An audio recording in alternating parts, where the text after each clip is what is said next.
स्नेहदा स्पन्दन स्नेहदा स्पन्दन।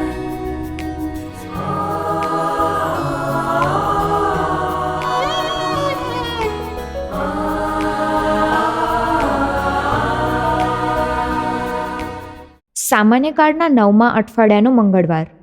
ધર્મસભા આજે સંત માર્સેલિન તથા પિતરના પર્વો ઉજવે છે. આપણે ઘણીવાર જનૂનમાં આવી ઈશ્વર અને કાયદાની વિરુદ્ધનું વર્તન કરી બેસીએ છીએ અને પાછળથી પસ્તાવો થાય છે. આપણે સમજદારી કેળવી જીવનના વિવિધ પાસાની યોગ્ય ફરજો અદા કરતા રહેવાની છે. સાંભળીએ સંત માર્ક કૃત શુભ સંદેશ અધ્યાય 12 કડી 13-17. પછી તે લોકોએ કેટલાક ફરોશીઓને અને હેરોદના મળતિયાઓને ઈસુને દલીલની જાળમાં પકડવા સારું મોકલ્યા. તેમણે આવીને ઈસુને કહ્યું, ગુરુદેવ, અમે જાણીએ છીએ કે આપ સત્યવાદી છો. આપ કોઈની શેષરમ રાખતા નથી, કારણ આપ મોઢું જોઈને ચાંદલો કરતા નથી, પણ સત્યને વળગી રહીને ઈશ્વરનો માર્ગ પ્રબોધો છો. રોમન બાદશાહને કર આપવાની શાસ્ત્રમાં છૂટ છે કે નહીં? અમે આપીએ કે ના આપીએ?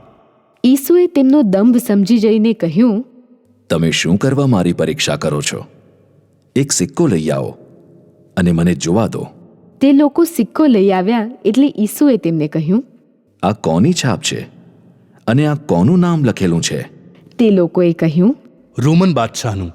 ત્યારે ઈસુએ તેમને કહ્યું, તો જે બાદશાહનું છે તે બાદશાહને આપો, અને જે ઈશ્વરનું છે તે ઈશ્વરને આપો. આ સાંભળીને તે લોકો તો આભા જ થઈ ગયા.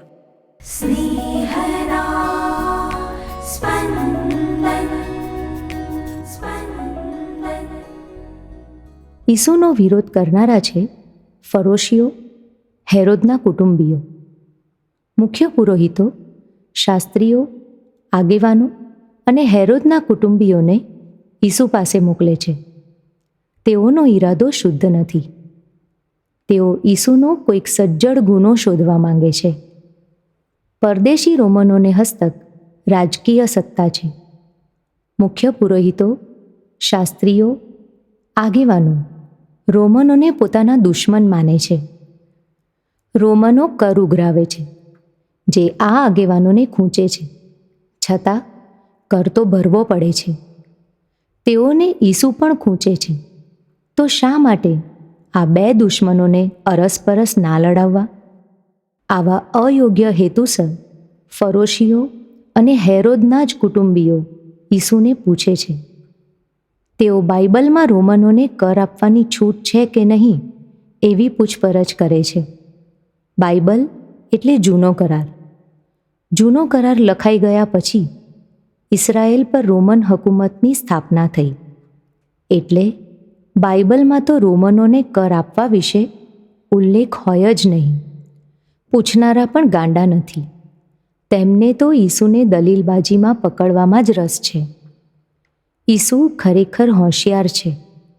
જવાબ પ્રશ્ન પૂછનાર પાસેથી જ કઢાવે છે. કરવેરો જે સિક્કા દ્વારા ભરવામાં આવે છે તે સિક્કા પર રોમન બાદશાહનું નામ છે.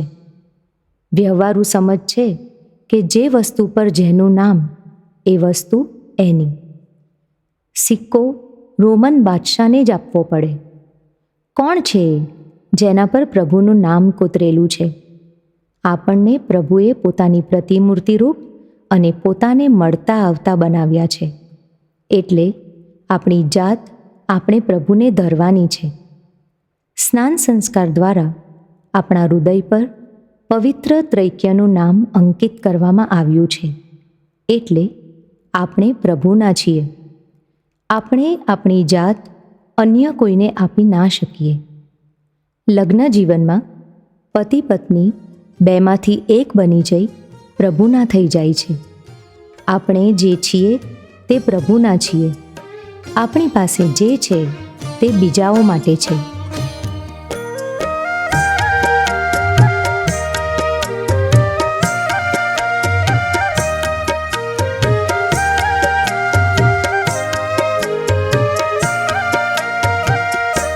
પ્રભુ સાંભળો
કરો કરો ને સહાય, હું તો રાખ અને નિરૂપાય.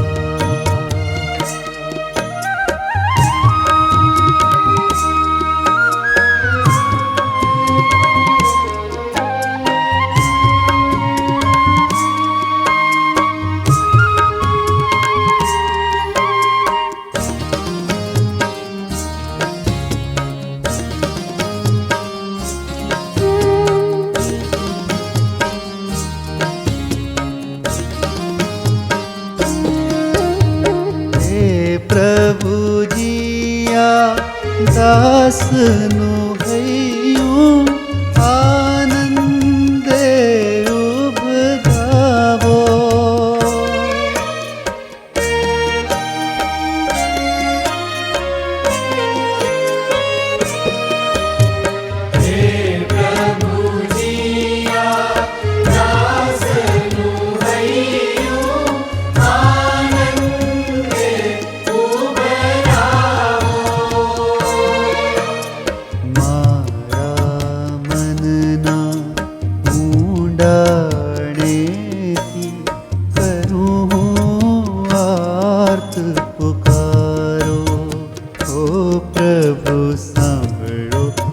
કરો ને સહાય,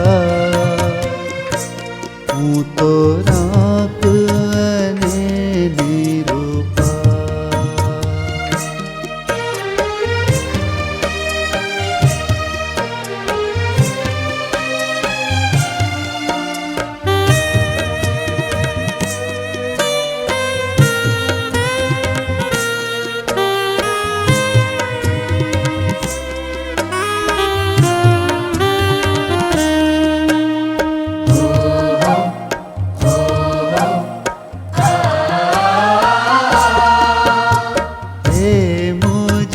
ईश्वर अंतर तमती मानिश तम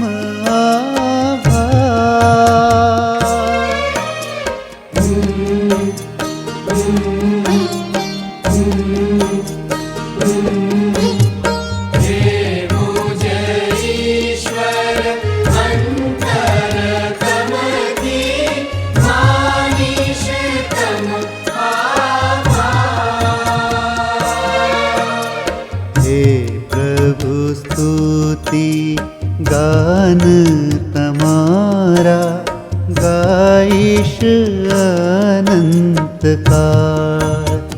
ओ प्रभु सांभळो करो करो ने सहाय, હું તો રાખ અને નિરૂપાય.